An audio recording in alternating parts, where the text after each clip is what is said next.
to the formulation of my administration's policy on the law of the seas, on South China Sea. And the principal there was Secretary Ed Ermita. He was my executive secretary.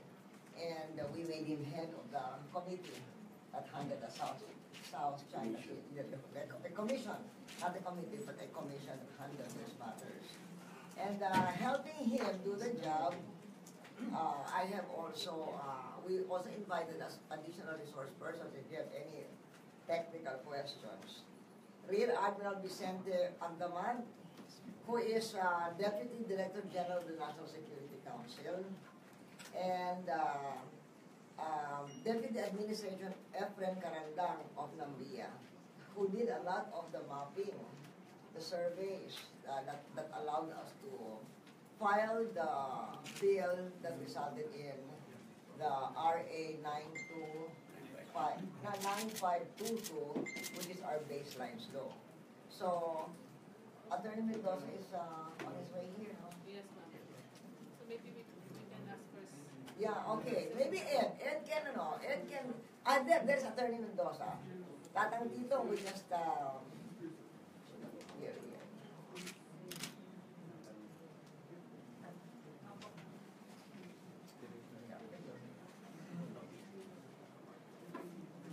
Do we have a copies that we can distribute?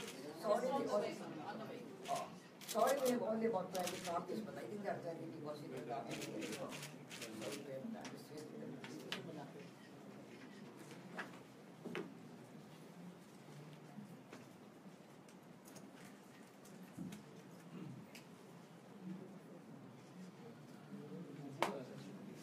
Here, tatang dito. And that Susan is very efficient daughter and executive assistant. So tatang dito.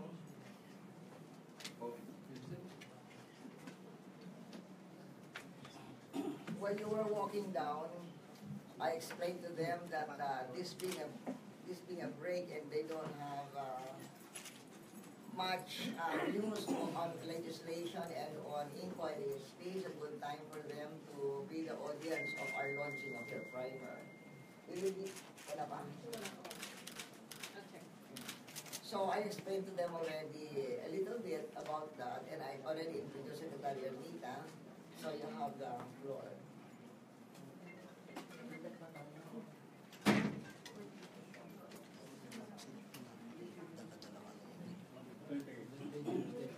I did already. On the law. On your primary, yes. Cheloy? Yeah.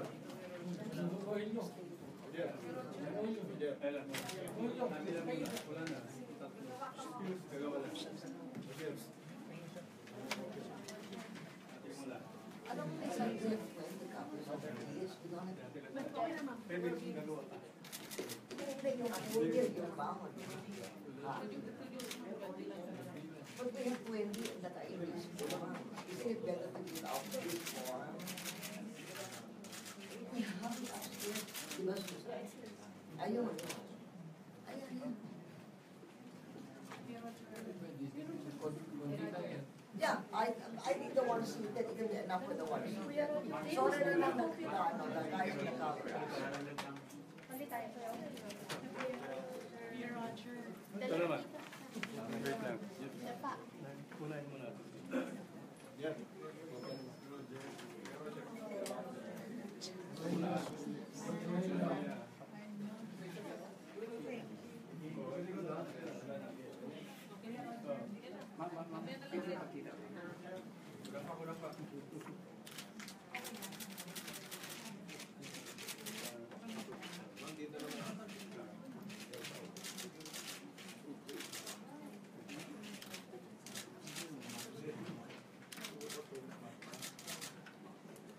Okay, thank you. So I got the floor. If you read the primer, I suggest you look at the footnotes also.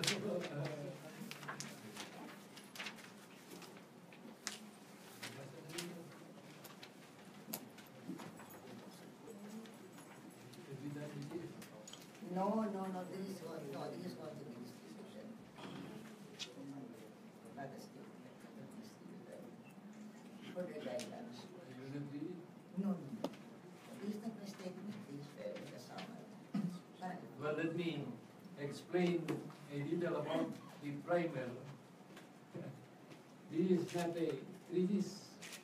It is, as I said, a primer, because there are too many conversations on the law of the sea, but evidently there is lack of understanding of even the basic principles involved.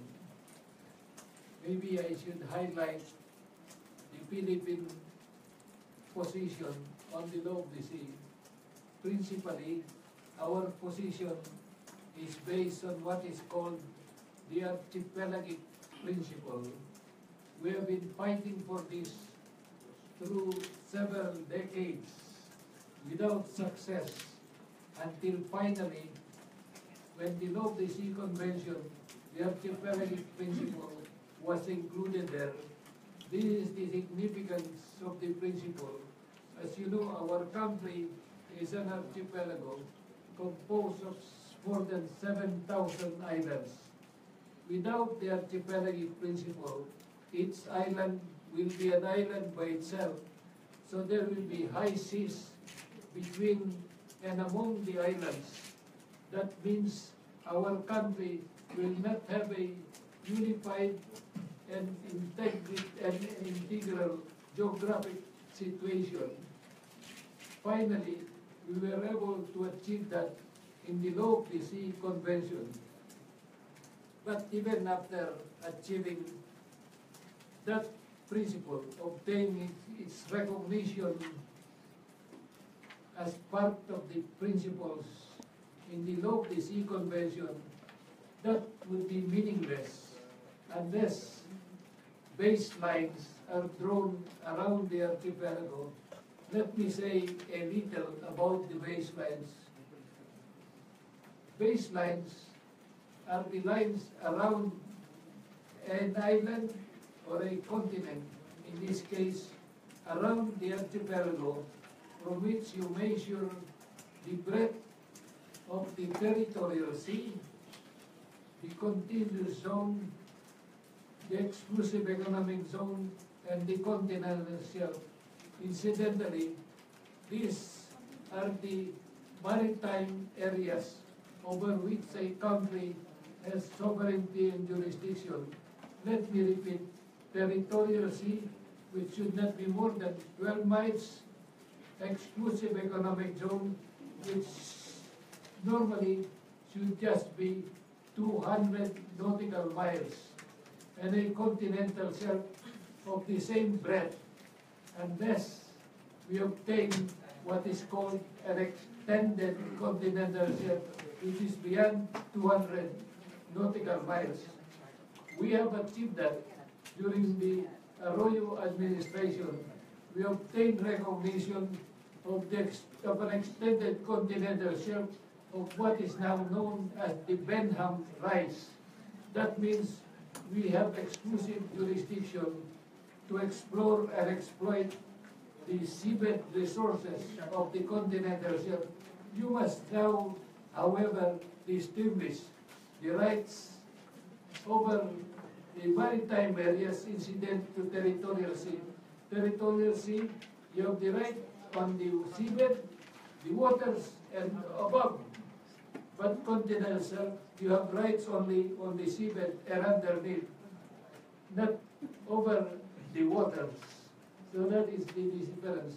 But I said the importance of the baselines is without the baselines, you cannot project these maritime areas. You cannot claim sovereignty or jurisdiction over these maritime areas.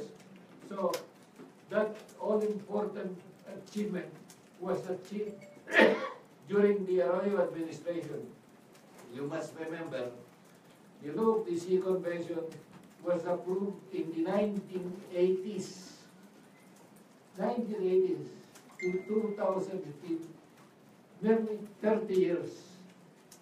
Our country practically to the steel, theoretically, we could not claim sovereignty over these areas because there were no recognized baselines. That was only achieved under the Arroyo administration by the enactment of Republic Act number 95/22. That, as I said, is the primary achievement during the Arroyo administration. That should have been achieved. The Law of the Sea Convention was approved during the time of President Marcos. Since then, how many presidents have we had? President Corazon Aquino, President Ramos, President Estrada, until finally President Arroyo.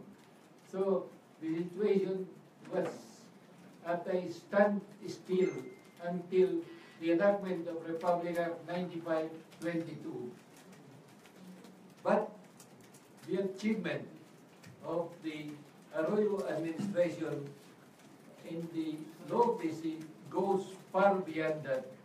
Now, what is catching the attention not only of the countries bordering the South China Sea is the practically continuing tension in the South China Sea, the posturing of the naval might of the United States, of China, and other countries.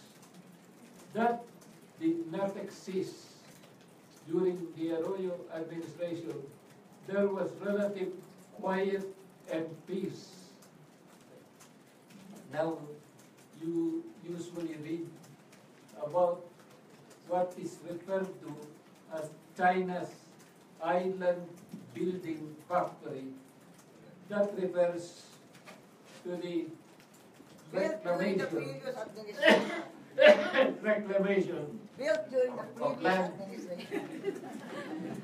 Tatang Tito, can I interrupt?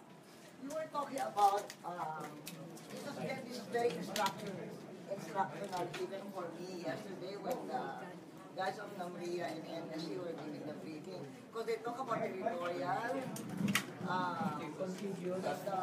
200, the exclusive economic zone, and then the third one is the continental shelf. So for the Philippines, under the law that we enacted, this is that's the baseline, that's what we call the territorial, that's this one. Yeah. That is the territorial, what do you call it? Inside, sir, is the archipelagic waters inside the basin. No, but kasi he mentioned three, Territorial sea is the yellow one. that's why, this yellow one. Yes. That's the territorial sea.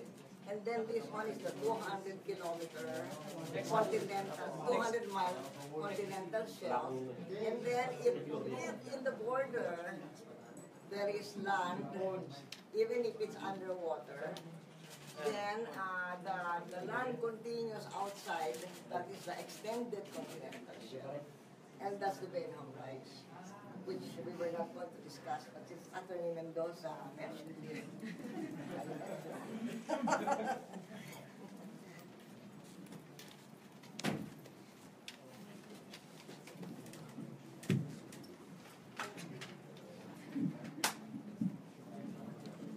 Okay, Tatang Tito. As I was emphasizing, during the Arroyo administration, there was relative quiet and peace. After the enactment of Republic Act 95/22, as I said, that meant declaration of a 12-mile territorial sea, an exclusive economic zone of 200 miles. China did not file a protest. That is very important. So China did not contest our baselines. Implicitly, China did not contest our 12-mile territorial sea, China implicitly recognized our 200-mile economic zone, but it protested our claim over the Calayan group of islands and the Bao de Masinloc or Scarborough Shoal. Those were the only particular items contested by China. So, Can I again, I'm feeling like a professor. Because these are baseline. So China did not protest our drawing the baseline. But aside from the baseline, in another section of the law that we passed, we defined a regime of islands. So the regime of islands cover the Calayan group and the Masinloc. So China did not protest this. It protested this portion in a way. Because that was part of, because it's together, so it's a regime of islands. That's what China protested. Diba Tatang and also protested the Bao de Masinloc because part of it is also outside the 200-mile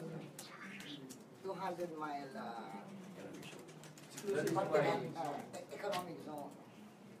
Tama? Yes, ma'am. it was to me, up to now, a source of inquiry why we filed the arbitral claim. As it turns out, that is turned to be a very significant event to China, because China now has stated categorically and explicitly that its island building factory, incidentally from shoals in the Calayan Group Islands, was provoked by the arbitral claim of the Philippines. Built in the previous administration. During the arbitral administration. So, in effect, we were fighting in The Hague. Maybe we were winning in The Hague, but China outflanked us. And China made it a point that while we were winning in The Hague, China was winning in the waters of the South China Sea. That is now going to be the most difficult problem of President Duterte. These islands which China has built during the Aquino administration.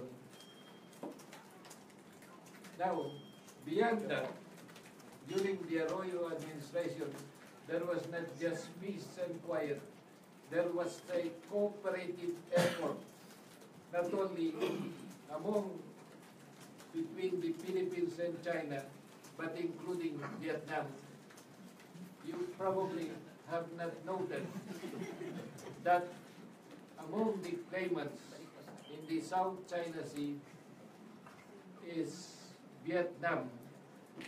Many of those features in the Calayan group are occupied not just by China, but Vietnam. So there was during that time a joint seismic survey, which was a joint effort of the Philippines, China, and Vietnam. That meant the cost of the survey was borne by the three countries, with the understanding also that the results or the information that would be gathered would be shared among the three countries.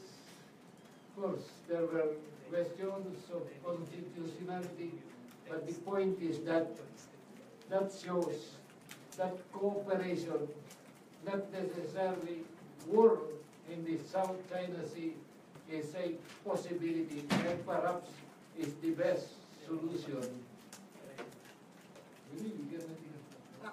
Yes, Tatang Tito, yeah, so before well, Attorney Miro has ended his statement, but you were talking about the constitutional issues on the joint seismic research, and in our briefing yesterday, the NSC and Secretary Amid and NSC and Umbria clarified that in the language, in the text of the joint scientific agreement said that that is without prejudice to any of the, because it is a research survey, because it is a survey, it has no, it does not affect the respective positions of the various countries on issues related to the area.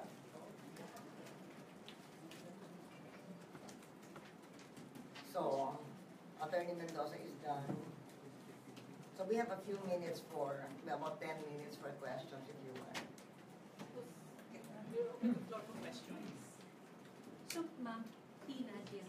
Ma'am, how should the Duterte administration now approach this issue? You know, I can only share what happened in my administration. I don't know all the facts that are available to the current administration, so I do not dare make any recommendations.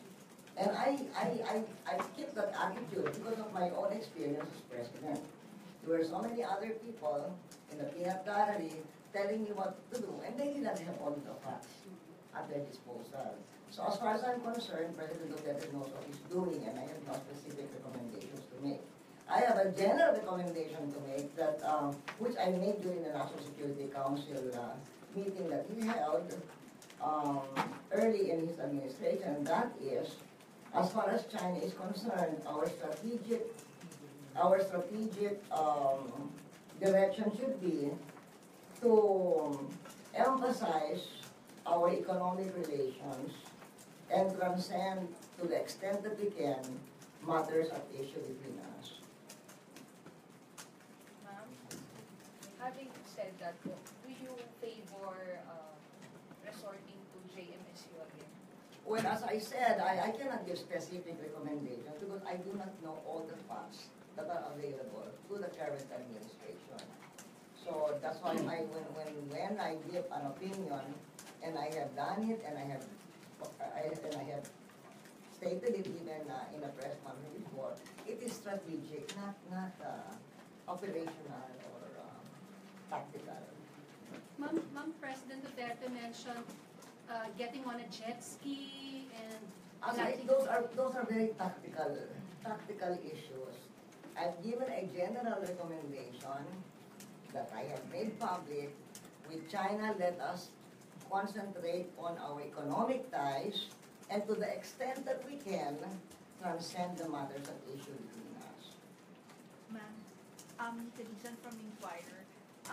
There's this impression that the president now gives that he tends to bend backwards for China, like when he said that he's going to plant when he was going to Pag-asa Island, China reacted and he said he's not going to do that anymore. As a former president, how does this kind of reaction and rhetoric, how do you see that kind of action from your successor?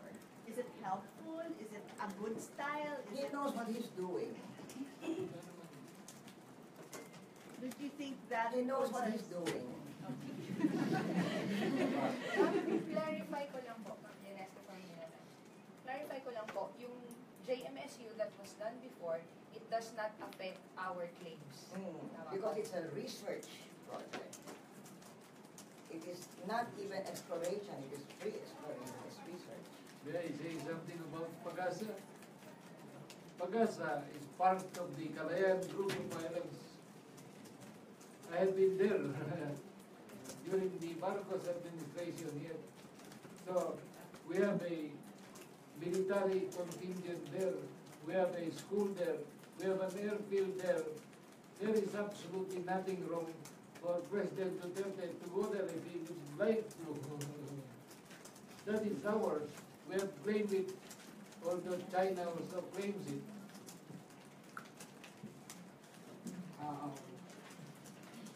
I think from the Nabria guys, Pag-asa is here, right? here. It's part of our regime of islands. That's where it is. And that is the one that China is disputing, our regime of islands. That the section in the baselines law. They are not disputing any of these things. They are disputing this.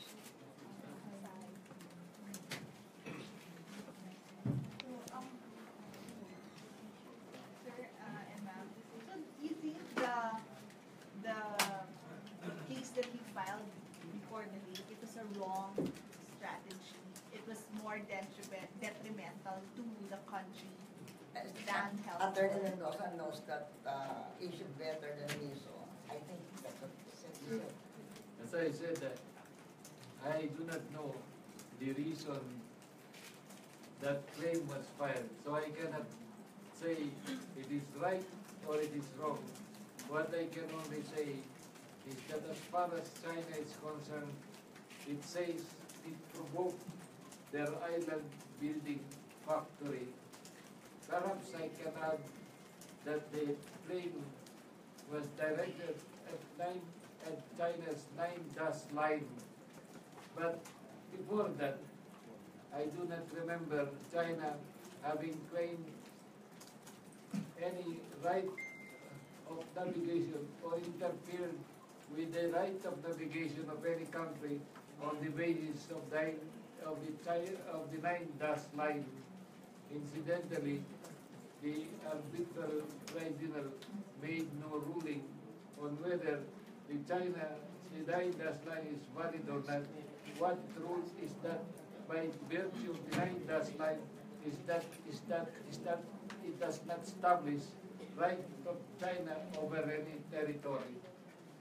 Attorney Mendoza, according to our constitution, do you think Pag-asa and the EEZ are part of the Philippine territory?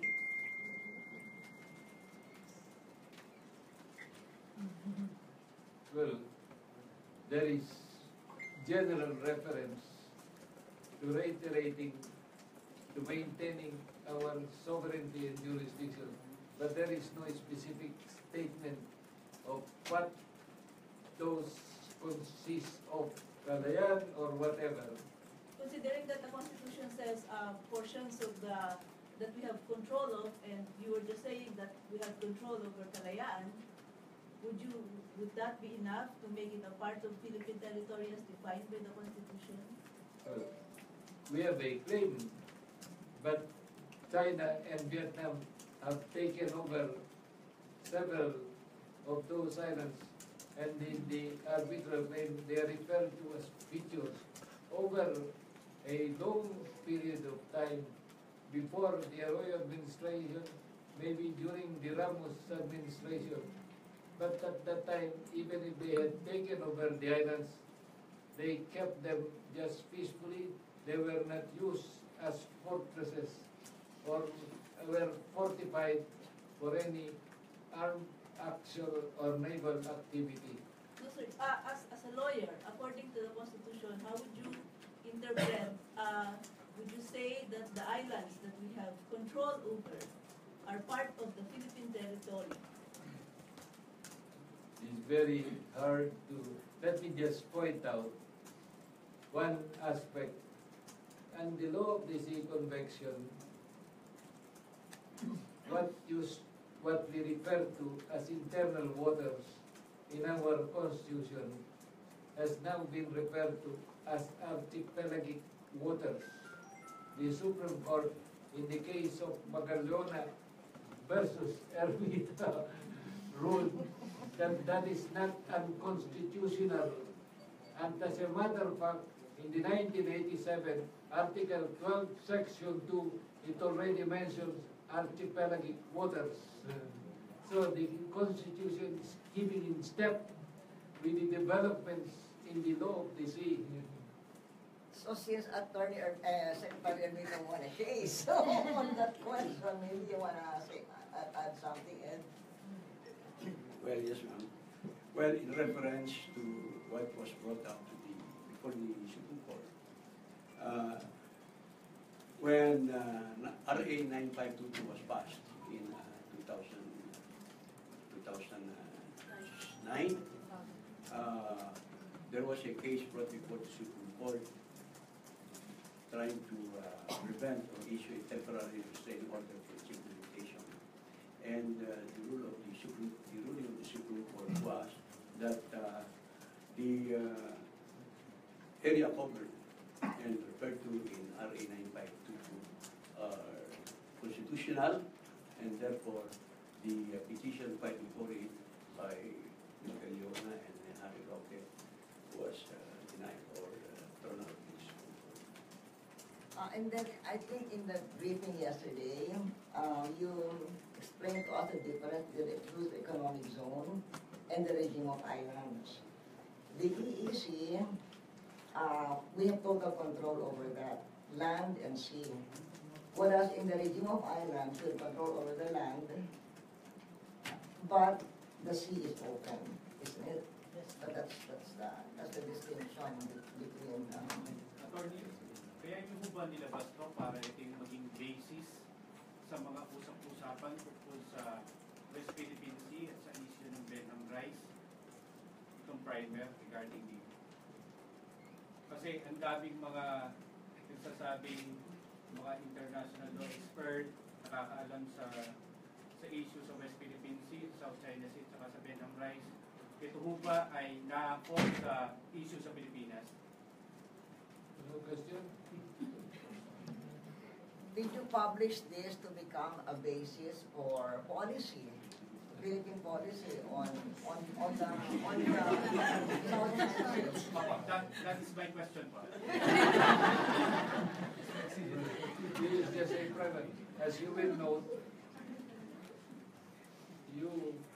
the opinions are largely in the footnotes, but the texts of the Northeast Sea Convention and of the laws are quoted verbatim, so there can be no mistake.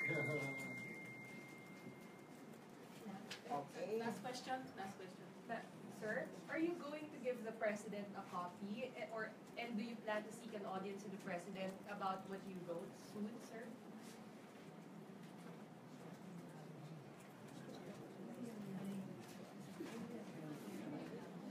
I don't know, I sent a copy to Malacanang. It's really up. I do not dream to seek an audience. It's available should you wish to look at it. It is his privilege. Last word from President. From Secretary Ermita. You know, when I was president, my field was economics. His security. So, security, I leave to the experts, and Ermita, my executive secretary, happened to be former vice chief of some of the armed forces. So, and former defense, former defense secretary, mine. So, these are security matters, so we'll ask you to leave the last word. Thank you, ma'am. Anyway, a question was asked whether this matter of joint undertaking will be recommended or how this can be issued. I want to inform you that this so-called JMSU, Joint Marine Seismic Undertaking, was agreed upon in 2005, March of 2005, between China, Philippines, and Vietnam.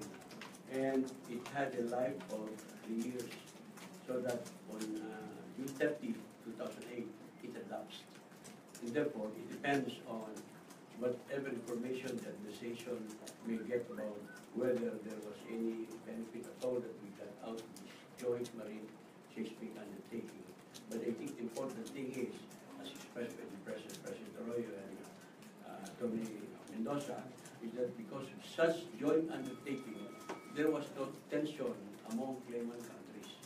Because under the JMSU, it was nothing but an agreement to gather data to find out what is it that you can find in the area, which later on, after interpretation, can be used in whatever future undertaking. But in the tripartite agreement, it is specifically stated that the agreement is just a pre-exploratory activity, and therefore should not be misconstrued otherwise. It's very important. Some people at the time, they filed the case before the Supreme Court questioning the wisdom of allowing the JMSU. And precisely again, the Supreme Court came out with a decision that there was no violation of the Constitution because it was agreed from the beginning that it's pre-exploratory. That means maybe it will be a good footnote to close this. I think it is the privilege now of Secretary Ermita to have his name in this craft in a winning case. And you may be interested to know the one who penned the decision there. It's a unanimous decision, was penned by no less than Justice Antonio Carpio, and it upheld Ermita. The losers were Professors Magallona and Roque, and they included in that as petitioner 30 students of theirs in international law. They thought they would find themselves in this craft. Indeed, they are now in this craft, but as part of the losing party. Sir, Last Mendoza. question, sir. The Magdalo party is filed a impeachment complaint against Duterte, claiming that his failure to assert the sovereignty of the Philippines over the contested territories is an impeachable offense. What's your opinion? Tingin niyo po ba may failure si President Duterte on asserting yung sovereign rights po ng Philippines dito sa Benham Rise, saka Scarborough, since he was very open to sharing it with China?